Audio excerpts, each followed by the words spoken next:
Selamat pagi Bapak, Ibu, dan saudara-saudaraku, apa kabar? Semoga pagi ini kita semua sudah bangun dengan sehat dan siap untuk menjalani aktivitas kita hari ini. Senang sekali kita berjumpa kembali dalam Renungan Pagi edisi 9 September 2021. Bacaan kita pagi ini terambil dari Hakim-Hakim pasal 3 ayat 9 dan 10 demikian. Lalu berseluruhlah orang Israel kepada Tuhan, maka Tuhan membangkitkan seorang penyelamat bagi orang Israel, yakni Otniel, anak Kenas, adik Kaleb. Roh Tuhan menghinggapi dia, dan ia menghakimi orang Israel. Ia maju berperang, lalu Tuhan menyerahkan Kusyan Risataim, Raja Aram, ke dalam tangannya, sehingga ia mengalahkan Kusyan Risataim. Bukan karena aku. Saudara sekalian, hal yang lazim kita temui menjelang pemilihan-pemilihan kepala daerah atau pemimpin lainnya dalam dunia ini, seringkali kandidat diperkenalkan atau memperkenalkan diri dengan atribut-atribut pribadi yang disandangnya dan jasa-jasa yang pernah dilakukannya, dengan tujuan supaya memilih dirinya. Itulah sebabnya ajang kampanye selalu ramai. Sebab masing-masing kelompok akan berusaha mempromosikan jagoannya dengan menonjolkan kekuatan-kekuatannya, berusaha mempengaruhi pemilih.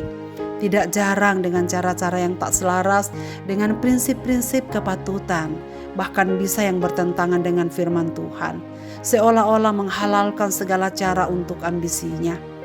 Tetapi tidaklah demikian dengan pemilihan para hakim yang dipanggil untuk memimpin umat Tuhan.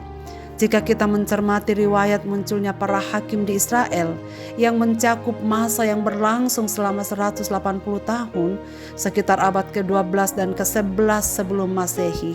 Pada masa itu, umat Israel baru saja tiba di tanah Kanaan setelah diperbudak selama beberapa ratus tahun di Mesir. Mereka tiba di tanah air baru, Kanaan. Tetapi mendiami tanah Kanaan tidaklah mudah, sebab mendapat perlawanan sengit dari bangsa-bangsa lain di sekitar wilayah itu. Hal ini membawa ketakutan tersendiri bagi umat Tuhan. Mereka harus mempertahankan negeri mereka, padahal mereka belum punya tentara, mereka belum punya pemerintahan yang mampu mengkoordinasi tatanan hidup mereka. Mereka baru membentuk diri menjadi satu bangsa, dan akibatnya mereka mudah sekali dikalahkan oleh bangsa-bangsa di sekitar mereka. Di tengah krisis ini muncullah pemimpin-pemimpin yang dikenal hakim-hakim. Hakim ini bukanlah hakim Bapak, Ibu, dan saudara sekalian yang kita kenal sekarang ini seperti hakim di pengadilan. Tetapi hakim dalam bahasa Ibrani shofet yang berarti pembebas atau penyelamat. Dalam sejarah Israel ada 12 hakim yang pernah memerintah orang Israel, yang kesemuanya bertugas memimpin pembebasan umat Israel dari penindasan negara-negara tetangga. Salah satu dari antaranya adalah Otniel. Siapakah dia? Pribadinya tidak banyak ditonjolkan oleh penulis. Ia hanya diceritakan penulis 5 ayat. Data yang kita tahu tentang dirinya hanya menyebut bahwa Otniel sebenarnya adalah hakim yang bukan berasal dari suku bangsa Israel, melainkan ia berasal dari suku Kenas atau bangsa Kenas, suku yang ada di wilayah Kanaan.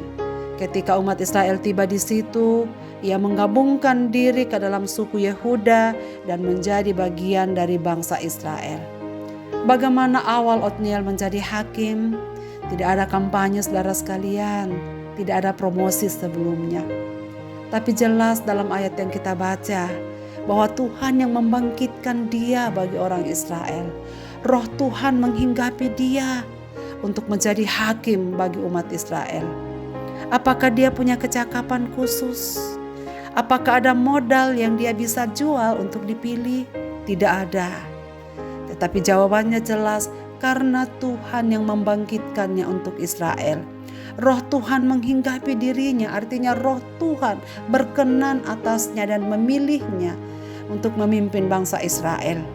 Meski narasi hidupnya sangat singkat dan apa yang dibuatnya tidak dijelaskan dengan detail oleh penulis, tetapi ditutup dengan ayat yang manis yang mengisahkan dirinya bahwa kepemimpinannya selama 40 tahun membuat bangsa Israel hidup dalam damai dan sejahtera. Saudara sekalian, kehadiran pemimpin seperti Otniel sangat didambakan umat Tuhan sekarang ini. Allah memerlukan orang yang mau dan mampu memimpin umat untuk mengalami pemulihan rohani di hadapan Tuhan, agar dapat mengalami hidup di dalam damai Tuhan. Narasi hidup dan pelayanan Otniel yang singkat menjadi pelajaran bagi kita, bahwa apapun yang dapat kita lakukan dan aktivitas apapun yang berhasil kita lakukan, bukan karena kita, tapi karena prestasi Tuhan, bukan karena aku. Allah lah yang beranugerah di dalamnya. Mengapa Otniel? Bukan yang lain, Allah sendiri yang tahu. Hal ini mengajarkan kita bahwa jika kita bisa berbuat sesuatu, bukan karena prestasi dan pribadi kita, tetapi karena Tuhan yang bekerja di balik layar hidup kita. Saudara sekalian, jika Tuhan bekerja dalam hidup kita, kita akan diberi kemampuan untuk mengemban tugas dan tanggung jawab apapun, sebab Tuhan selalu bertanggung jawab atas pilihannya sendiri. Maka saudara sekalian, mari kita serahkan diri dalam tangan Tuhan, supaya Roh Kudus-Nya yang leluasa menolong kita mengerjakan apa yang baik untuk dapat memuliakan Dia. Dialah yang melakukannya bagi kita. Marilah kita berdoa. Bapa di sorga, terima kasih banyak untuk firman-Mu pagi ini yang memberikan kami teladan seorang hakim Otniel, supaya pada waktu kami hadir di tengah-tengah dunia ini, bukan kepribadian kami yang kami tonjolkan, bukan prestasi-prestasi kami yang kami bawa, tetapi kami sungguh-sungguh belajar untuk mengandalkan Tuhan. Biarlah Tuhan sendiri yang berkarya atas hidup kami, supaya kami tahu bahwa pada akhirnya segala sesuatu yang kami kerjakan dalam hidup ini sesungguhnya bukan kami, bukan aku, tetapi karena Tuhan yang bekerja di balik kehidupan kami. Sertailah umat-umat-Mu ya Tuhan, sertailah para pemimpin bangsa kami, sertailah para pemimpin gereja kami, sertailah umat-umat-Mu dan hamba-hamba-Mu, siapapun yang Engkau percayai untuk memimpin umat-umat-Mu pada masa ini. Biarlah Roh Kudus-Mu sendiri yang memimpin mereka.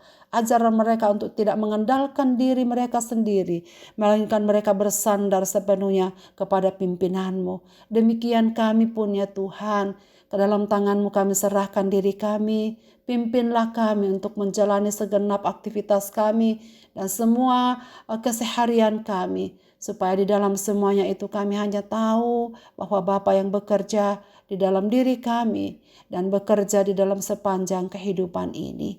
Dengarlah doa kami ya Tuhan, di dalam nama Yesus Kristus kami berdoa. Amin. Selamat beraktivitas Bapak, Ibu, dan saudara-saudaraku. Tuhan Yesus memberkati kita sekalian. Amin.